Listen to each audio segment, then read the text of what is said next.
Ang intense ng mga kaganapan ngayon sa abot kamay na pangarap sapagkat hindi magtatagumpay ang masamang pinaplano ni Moira. Dito nga ay maililigtas ni Annalyn si Dax sa planong pagpatay sa kanya ng hitman, kaya naman ay makokonsensya na nga si Dax at aamin na ito kila Annalyn at Lynette.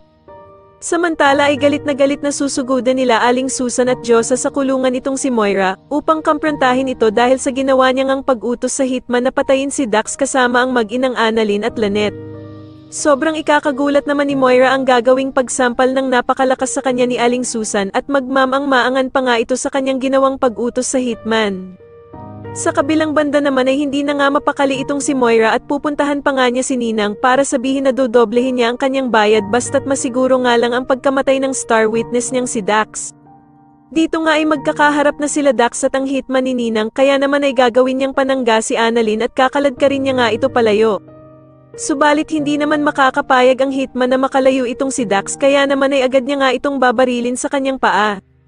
Habang nagsasalita naman ang hitman ay agad na makakaisip ng paraan si Dax at mahahawakan nga niya sa leeg ang hitman kaya naman ay mabibitawan nito ang kanyang baril na mapupunta naman kay Annalyn.